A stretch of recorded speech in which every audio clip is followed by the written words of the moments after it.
दिल्ली की सीएम रेखा गुप्ता ने की प्रेस कॉन्फ्रेंस। कैबिनेट मंत्री कपिल मिश्रा भी रहे मौजूद। कई अहम मुद्दों पर दी जानकारी। दिल्ली में भगोड़े अपराधियों का प्रत्यर्पण कार्यक्रम। केंद्रीय गृह मंत्री अमित शाह ने की शिरकत। सीबीआई सम्मेलन में रणनीतियों पर दिया जोर। कीर्तिनगर में पुलिस ने जुए के कारोबार का किया भंडाफोड़। बादशाह और बेगम के नाम पर कमरों के थे नाम। 8 जुआरी और 1 लाख रुपए से ज्यादा कैश बरामद। नमस्कार, मैं हूं आपके साथ गौरव राजेंद्र। बुलेटिन की शुरुआत करते हैं। दिल्ली की सीएम रेखा गुप्ता ने प्रेस कॉन्फ्रेंस की और इस दौरान जो है दिल्ली सरकार में मंत्री कपिल मिश्रा भी उनके साथ इस प्रेस कॉन्फ्रेंस में मौजूद रहे। सीएम रेखा ने कई अहम मुद्दों पर अपनी बात रखी। आज तक हिंदुस्तान में स्टेट के अंदर नहीं हुआ, जो आज तक हिंदुस्तान में कभी नहीं हुआ, वो दिल्ली में होने जा रहा है। दिल्ली को ma'am and sir creative capital बोलने जा रहे हैं, where the maximum live industry serving. थोड़ा सा आपको इस इंडस्ट्री के बारे में बताना चाहूंगा। जो लाइव कंसर्ट इकोनॉमी है, जो बड़े वाले शोज होते हैं, अप्रोक्सीमेटली 12,000 करोड़ की इकोनॉमी है। और इस 12,000 करोड़ की इकोनॉमी पे अब जो स्टेप्स इन्होंने लिए, जो कपिल जी और मैम अनाउंस करेंगे, ये जानी चाहिए कोई 15 से 16,000 करोड़ रुपए के हर साल। एक 19% की ग्रोथ हम लोग बात कर रहे हैं। और ये सारी बातें हम इसलिए कर रहे हैं क्योंकि जो लास्ट 1 साल में हमारे कंसर्ट्स में, कोल्ड प्ले कंसर्ट की बात करेंगे अहमदाबाद में, तो 672 करोड़ रुपए का रेवेन्यू स्टेट ने डिक्लेयर किया, जिसमें 72 करोड़ रुपए जीएसटी के अंदर आए थे। आज आप बात करेंगे दिल्ली के अंदर, जो मैम आपको बताएंगे कितने शोज आ रहे हैं अगले 80 दिनों के अंदर, और आप किन किन को देख सकते हैं। लायनल मेसी अब दिल्ली में आने की बात कर रहे हैं 16 दिसंबर को, with this event that is happening with it. एक कंसर्ट इकोनॉमी की बात कर रहे हैं, और उसके लिए हम 4 महीने से कपिल जी के साथ में सेंट्रल गवर्नमेंट के अंदर, स्पोर्ट्स मिनिस्ट्री के अंदर, बहुत सारे स्टेडियम्स के अंदर हमने इनके साथ में मीटिंग की, इनको समझाया और एक खुद उठ के हमारे साथ में चले, and this is taken over. So thank you very much Delhi government, thank you very much the Chief Minister, and thank you very much Honorable Tourism Minister for this concert economy. प्रधानमंत्री जी का एक vision था live entertainment and concert economy का, और मुख्यमंत्री जी ने उस vision को दिल्ली में लागू करने का एक रोड मैप बनाया है, और उसका एक प्रतिफल है, उसका एक रिजल्ट है, जिसको हम आज यहाँ घोषणा करने जा रहे हैं। हमारे बीच में इवेंट इंडस्ट्री के ईमा एसोसिएशन के लोग भी हैं। अगले 80 दिनों में 30 बड़े इंटरनेशनल आर्टिस्ट और नेशनल बड़े आर्टिस्ट दिल्ली में आ रहे हैं और दिल्ली में परफॉर्म कर रहे हैं। ऐसा इससे पहले दिल्ली में कभी नहीं हुआ है। और इसके पीछे एक पूरी प्रक्रिया थी जो हम लोगों ने शुरू की थी ईमा के साथ, टीएसडी, सीसीआई के साथ मिलकर। 40 इवेंट इंडस्ट्री के बड़े लोगों के साथ एक राउंड टेबल की गई थी। मुख्यमंत्री जी ने जैसा निर्देश दिया था, हमने स्टेक होल्डर्स के साथ मीटिंग की, राउंड टेबल की, और उसके बाद पॉइंट आउट किया कि दिल्ली में इवेंट नहीं होने के क्या क्या कारण है। और उसमें एक बड़ा कारण था कि रेट्स बहुत ज्यादा थे हमारे वेन्यूज के। उसके बाद हम लोगों ने एक डेलीगेशन लेके गए सेंट्रल गवर्नमेंट में, मनसुख मांडविया जी के साथ मीटिंग हुई। 2 सितंबर को हमारी ये मीटिंग हुई थी पूरी डेलीगेशन की, और 1 महीने से भी कम समय के अंदर केंद्र सरकार ने इस निर्णय को लिया और सारे स्टेडियम के रेट्स को रैशनलाइज किया गया। और उसका तुरंत ये रिजल्ट आया कि जैसे ही इवेंट के वेन्यूज के रेट कम हुए, फिर हम दोबारा इवेंट इंडस्ट्री के साथ बैठे। और आज मैं आपको ये बताना चाहता हूं कि ट्रेविस स्कॉट दिल्ली में परफॉर्म करने जा रहे हैं, मेसी दिल्ली में आने जा रहे हैं, ऐसी बात चल रही है।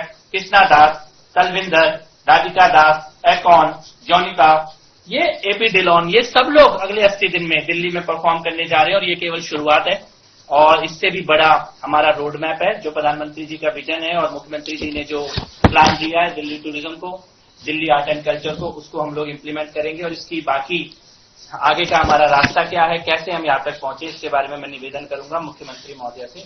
अलग अलग शब्द, अलग अलग अचीवमेंट के साथ आपने दिल्ली सरकार के माध्यम से सुने।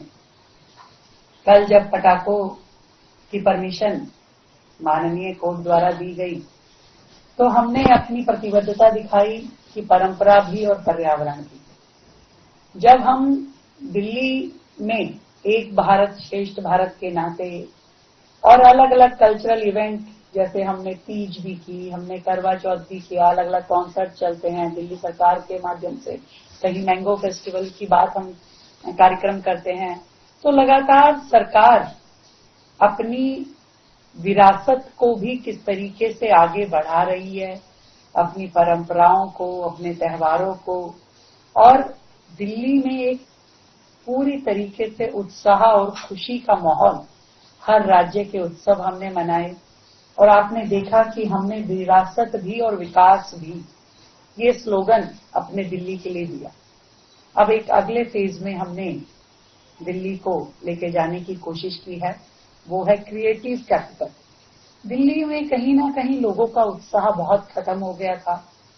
बड़े बड़े कॉन्सर्ट दिल्ली में आने से घबराते थे और उनको उस तरह की सुविधाएं मिल ही नहीं पाती थी जिस तरह की सुविधाएं किसी बड़े कॉन्सर्ट में, जहां लाखों आपके पार्टिसिपेंट्स हों, लाखों व्यूअर हों, ऐसा माहौल बन ही नहीं पाता था।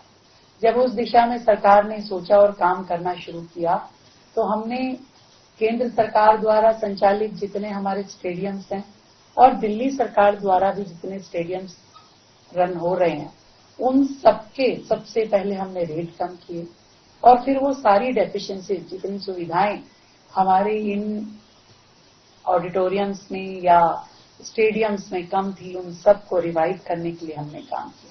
और सही कहा कपिल जी ने कि कॉन्सर्ट इकोनॉमी एक बहुत बड़ा सेगमेंट है जिसपे किसी राज्य को कॉन्सेंट्रेट करना चाहिए और उस पर काम करना चाहिए। और इसमें मदद हमारी की Eva, event and entertainment management association ने, और PHDCCI, PhD chamber of commerce and industry ने, जिन्होंने लगातार हमारे पर्यटन मंत्रालय मंत्री जी के साथ मिलकर के इंडिया को कल्चरल एंड क्रिएटिव हब बनाने की दिशा में कैसे काम हो, उस पर लगातार प्रयास किया।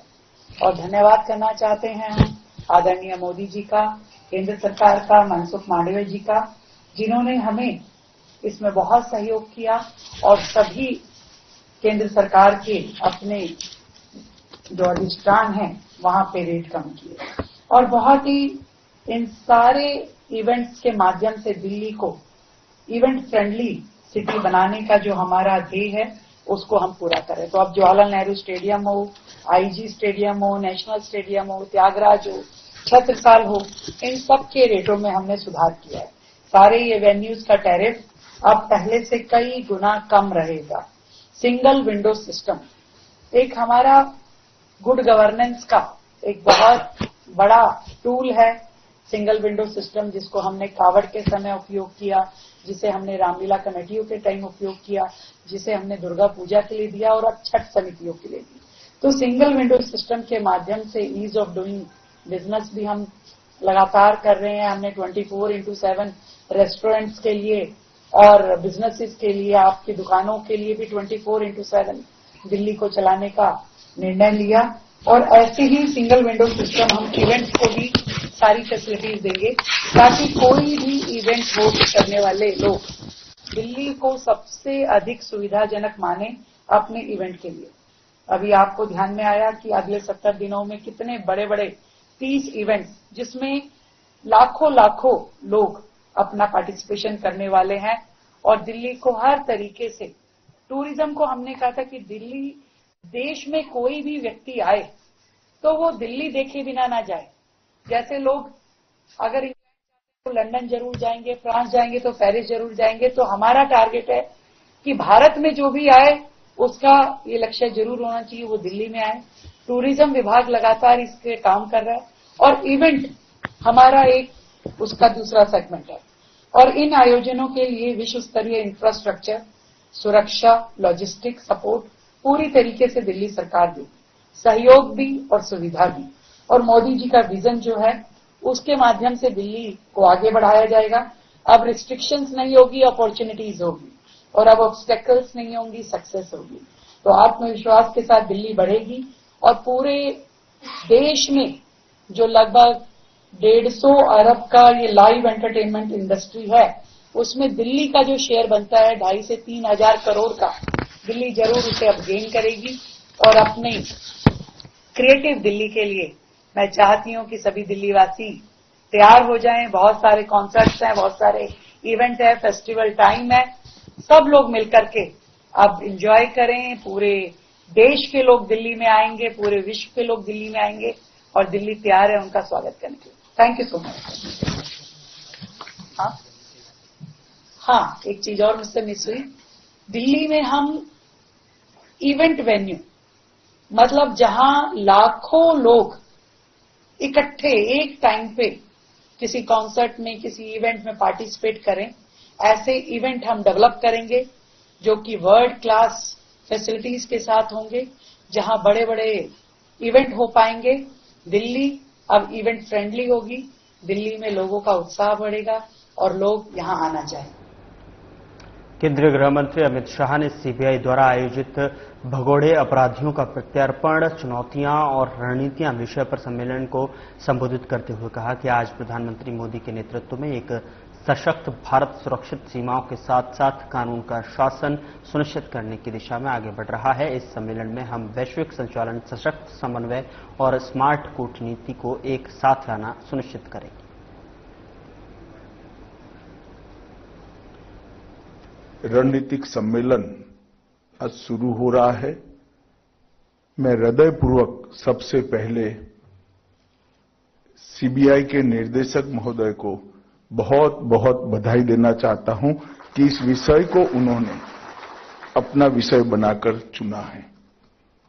इस कार्यक्रम में मेरे साथ मंच पर उपस्थित, जिनके निमंत्रण पर मैं आज यहां आया हूं, ऐसे डायरेक्टर सीबीआई श्रीमान प्रवीण सूद जी, भारत सरकार के गृह सचिव श्री गोविंद मोहन जी, तपन कुमार डेका जी, निर्देशक आसूचना ब्यूरो, विदेश सचिव महोदय श्री विक्रम मिश्री जी, और आज यहां पर प्रत्यार्पण के काम से जुड़े हुए सभी एजेंसियों के प्रमुख अधिकारीगण, राज्य सरकार के प्रतिनिधिगण, आप सभी का मैं हृदयपूर्वक एक कार्यशाला में स्वागत करता हूं।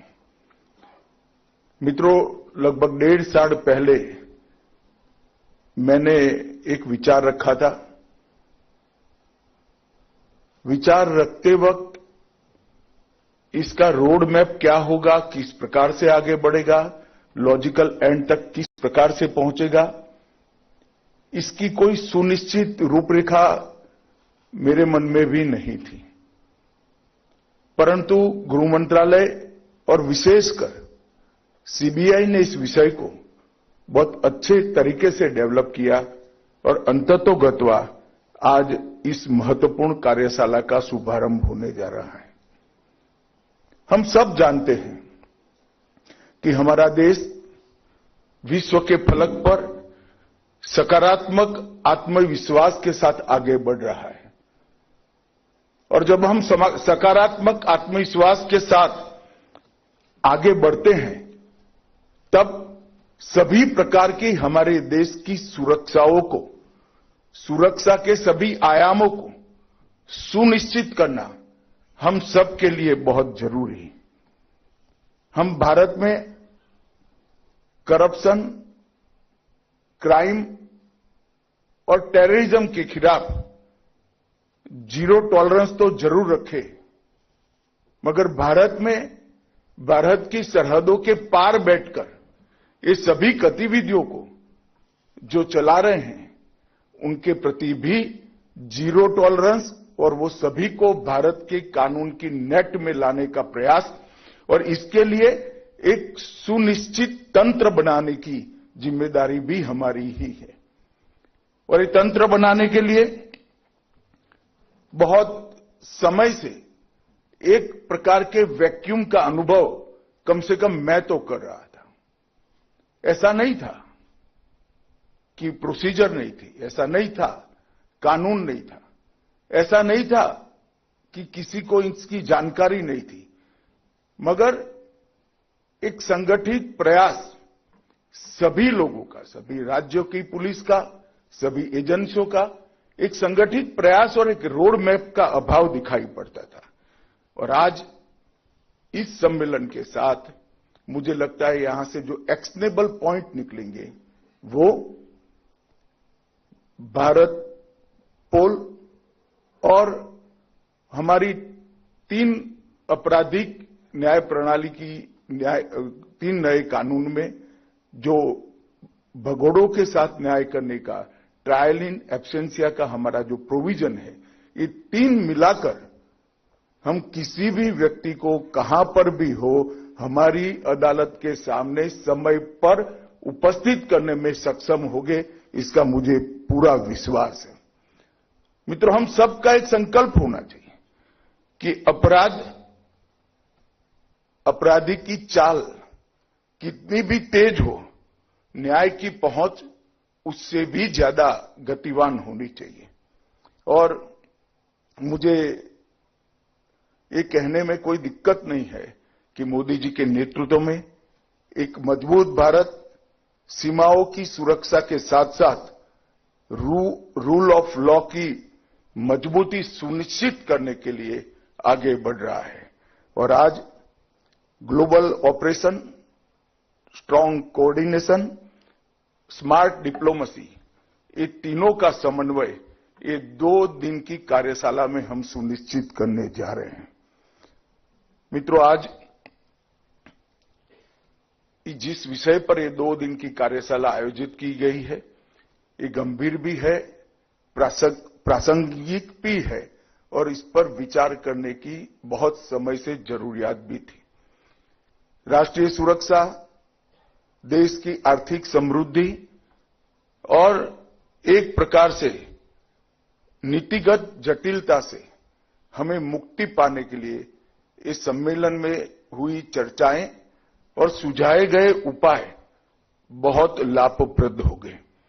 7 सत्रों में अनेक विषयों पर यहां पर सार्थक चर्चा होगी, जिसमें साइबर तकनीक, वित्तीय अपराध, पैसे के स्रोत का लेन देन का प्रवाह का पता लगाना, प्रत्यार्पण की सारी जटिल प्रक्रियाओं को सरल करना, भगोड़ों को वापस लाना, भगोड़ों के भौगोलिक ठिकानों का डेटाबेस खड़ा करना और अंतर्राष्ट्रीय पुलिस के साथ सहयोग कर इसका वो तंत्र का उपयोग भी हमें करना। ये सभी चीजों पर 2 दिन में यहां पर चर्चा होगी। भगोड़े अपराधियों का जो मुद्दा है वो राष्ट्र की संप्रभुता, आर्थिक स्थिरता और कानून व्यवस्था के साथ साथ देश की सुरक्षा के साथ भी जुड़ा हुआ मुद्दा है। और बहुत लंबे समय के बाद आज इस पर स्ट्रक्चर्ड सोच डेवलप हो रही है, वो हम सब के लिए बहुत आनंद का विषय है। भगोड़े चाहे आर्थिक अपराधी हो, चाहे साइबर अपराधी हो, चाहे आतंकवाद में लिप्त हो, चाहे संगठित अपराधी नेटवर्क का हिस्सा हो, हरेक के लिए रूथलेस अप्रोच के साथ समयबद्ध तरीके से भारतीय न्याय व्यवस्था के सामने खड़ा करने की व्यवस्था हमने यहां पर सुनिश्चित करनी चाहिए। इसका समय आ गया है। किसी भी प्रकार के भगोड़ों को इसके पीछे 2 चीजों का कॉम्बिनेशन उनको पकड़ने के लिए बहुत अनिवार्य होता है, एश्योरेंस और इकोसिस्टम। एश्योरेंस ये एक प्रकार से उनके मन में एक एश्योरेंस है कि कानून के हाथ हम तक नहीं पहुंच सकते हैं। वो एश्योरेंस को खत्म करना हमारा जिम्मेदारी है और कानूनी, वित्तीय और राजनीतिक सपोर्ट जो मिलता है वो इकोसिस्टम को भी हमें समाप्त करना पड़ेगा। एक संस्थागत नेक्सस जो वो बना लेते हैं वहां जाकर हमने उसको भी समाप्त करना पड़ेगा। मित्रों, भारत की प्रत्यार्पण प्रणाली, इसमें 2 चीजों की जरूरत है, पर्पस और प्रोसेस। जहां तक उद्देश्यों का सवाल है, हमारे उद्देश्य 5 होने चाहिए। एक, न्याय की पहुंच सीमा के परे हो, वो सुनिश्चित कर लेना चाहिए। राष्ट्रीय सुरक्षा को सुदृढ़ करने के लिए कर इनकी पहचान करने की हमारी प्रणाली अत्यंत आधुनिक और सटीक करनी चाहिए। हमारी अंतर्राष्ट्रीय विश्वसनीयता कानून के प्रति, हमारी कानून और व्यवस्था के प्रति, हमारी न्यायिक व्यवस्था के प्रति अंतर्राष्ट्रीय विश्वसनीयता भी हमें बढ़ानी पड़ेगी। हमारी आर्थिक प्रणाली की रक्षा के साथ फिलहाल बुलेटिन में इतना ही। नमस्कार।